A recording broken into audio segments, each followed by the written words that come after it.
Olá! Hoje no Boa Vontade Entrevista vamos conhecer a vida e as obras de Luís Vaz de Camões, que representa um marco na literatura lusitana, autor de Os Lusíadas, poema épico que narra os grandes feitos dos descobrimentos portugueses. E quem conversa conosco sobre o tema é o ensaísta, editor, professor de literatura portuguesa da UF, escritor e poeta Luís Maffei. Luís, que prazer recebê-lo novamente aqui na Boa Vontade TV. Prazer é meu, muito obrigado. E sobre Camões, né? Que é a minha obsessão.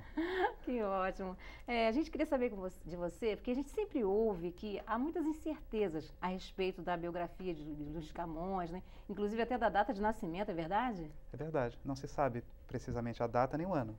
Né? O Camões nasceu em 24 ou 25, 1524 ou 1525. E sabe-se certas coisas e tal da formação dele, das viagens, alguns registros, os degredos, os serviços militares e tudo. Mas eu acho isso muito bom, por um lado. Eu estava em Brasília num encontro em torno do Pessoa, né? E o Pessoa, ao contrário do Camões, né, tem uma biografia muito conhecida. O Pessoa é um poeta do século XX. Né? Então, o Pessoa deixou todos os registros possíveis, cartas. Camões também deixou algumas cartas, mas são poucas. Né? Enfim. Então, sabe-se tanto do Pessoa, né, que às vezes isso atrapalha um pouco a leitura da obra do Pessoa. Ou seja, aquela biografia pesada, forte, interessante, né, do Pessoa, muitas vezes atropela a leitura da obra dele. E o Camões, como deixou tão pouca coisa, no fundo nos obriga a procurar, ainda que se saibam algumas coisas e haja alguns mitos em torno do Camões, mas de qualquer modo, digamos, a pobreza biográfica força a uma riqueza bibliográfica, ou seja, não podemos nos agarrar na vida dele, e sim na obra dele, o que eu acho absolutamente fascinante. E a obra, de certa forma, também relata um pouco, né, dessa vida dele, da personalidade dele. Claro, quer dizer, há um aspecto dos Lusíadas que, enfim, indica que não seria possível esse livro ser escrito se não fosse escrito por um viajante. Né? Então, ali, evidentemente, há muito da experiência do homem que viajou, do homem que esteve no Oriente. Né? Nesse sentido, sim, claro que sim. As cartas do Camões falam da vida dele, né? Ainda que haja uma certa incerteza. Né? Há biografias do Camões, né? Mas todas imprecisas, um pouco mitológicas, né? Um pouco míticas. E há relatos, isso é talvez o mais, digamos, o mais consistente que se tenha sobre ele, relatos dos amigos, né? Sem dúvida. Mas há sobretudo a obra, né? E aí que a gente, de algum modo, conhece quem foi esse poeta. E também se valiam da oralidade, né? Ah, que era comum naquela época. Muitos... Porque o Camões deixou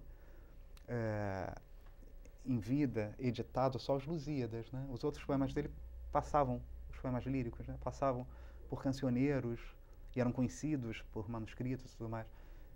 E o Camões, portanto, era um poeta mais ou menos conhecido no círculo, né?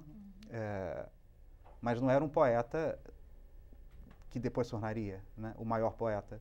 Né? Até era, no fundo até se dizia isso, quer dizer, que havia esse poeta cujos poemas eram mais ou menos conhecidos, às vezes até dentro da realeza, da aristocracia, que talvez fosse o maior poeta português vivo, né? Mas o Camões só se torna o poeta português por excelência a partir do século, talvez, 17, 18, sobretudo 19. Né? O século 19 que começa, em certa medida, a ler, portanto, já mais de 300 anos depois da morte dele, que começa a lê-lo e dando a ele o que tem um lado muito bonito e um lado muito mau, o estatuto de um maior poeta nacional. Isso, por um lado, é bom, porque, no fundo, faz com que Camões seja incontornável. Por outro lado, é mau, porque, mais uma vez, o monumento, às vezes, supera o poeta. Né? Então, o herói, às vezes, supera o texto. Isso pode ter um efeito complicado e até politicamente negativo, né? A imagem dele é muito associada com Portugal, né? Claro. Com os feitos, né, heróicos portugueses. Tanto que até É. comemoram, né? Dia 10 de junho, né? Pronto. Dia de Camões e dia de Portugal. Exato. Isso é engraçado. A história do dia 10 de junho tem muito a ver com este século XIX, né? Que, no fundo, recupera a figura do Camões como uma figura basilar. Né? O 10 de junho de 1880, o dia de Camões começa em 1880, né? Portanto, com o terceiro centenário da morte do Camões, né? 1880. Então, ali havia era um momento de profunda crise econômica em Portugal. Portugal se deparava com uma submissão total à Inglaterra, do ponto de vista econômico, no final do século XIX. E era um momento em que já começava assim intensificar de forma irresistível o movimento republicano. Tanto que Portugal se tornará uma república meros 30 anos depois de 1880, né? Portanto, Portugal é república a partir de 1910. Né? E o Camões, portanto, passa a ser, por um lado, a voz de um Portugal que deu certo, né? No passado, porque não dá mais, e, por outro lado, passa a ser entendido por alguns como um grande trunfo, né? Para um discurso republicano. Né? Então, dia 10 de junho começa assim, e com o passar do tempo se degrada, tornando-se um dia nacional. E aí aquele perigo que os grandes poetas às vezes correm com o correr do tempo, né? Transformarem-se em monumentos. Né? Nós não lemos monumentos, nós lemos poetas. Né? A obra que ele deixou. É né? isso, nós lemos a obra, não lemos as estátuas. Né? A gente sabe que ele foi um escritor que traduziu, né, de certa forma, a identidade, como o senhor falou, né? Tantos resgataram também isso. Mas por que somente em vida ele publicou só os Lusíadas? Porque o Camões teve uma vida complicada, até onde se sabe, em virtude de certas relações que ele tentava estabelecer, às vezes conseguia, às vezes não, com os poderosos da altura. Né? Então, na altura, se pensarmos no século XVI, né, ou o indivíduo, porque a realidade é completamente diferente. Né? Hoje em dia, editar um livro é muito simples, até do ponto de vista material. Na altura era muito complicado. Então era preciso ser amigo dos amigos certos. Né? O Camões não era amigo dos amigos certos. Tentava ser, às vezes fazia umas tentativas diplomáticas de se aproximar do rei e tal. Outra coisa, ele conseguiu uma licença perpétua para editar o que ele quisesse depois de Lusíadas. Por outro lado, ele nunca conseguiu editar seus poemas líricos, né, que só foram editados 15 anos depois que ele morreu, 1595. Né? E mesmo os Lusíadas, repare, nós estamos falando de um país que tinha uma aristocracia já um pouco fechada como todas, né? Uma burguesia ascendente, mas bastante inculta, né?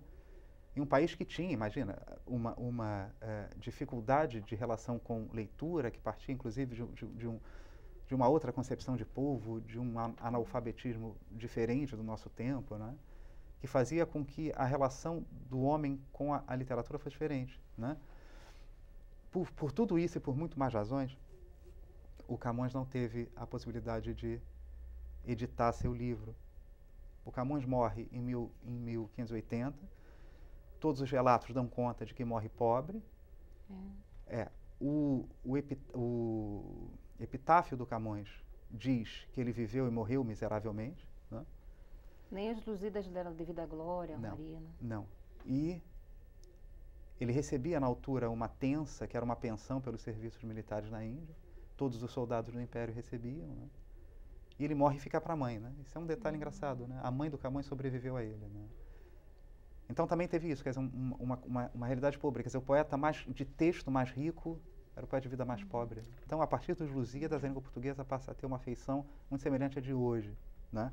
Portanto, deixa de ser um idioma experimental, por assim dizer, ainda que todos os idiomas sejam experimentais sempre, e passa a ser uma língua de cultura. Tá certo, professor. A gente vai só para um rápido intervalo, ok? A vida e a obra de Luís de Camões, notável expoente da literatura portuguesa, continua sendo destaque durante a nossa entrevista. Hoje com o professor de literatura portuguesa da UF, Luiz Maffei. No próximo bloco, voltamos com mais entrevistas para você. Até já!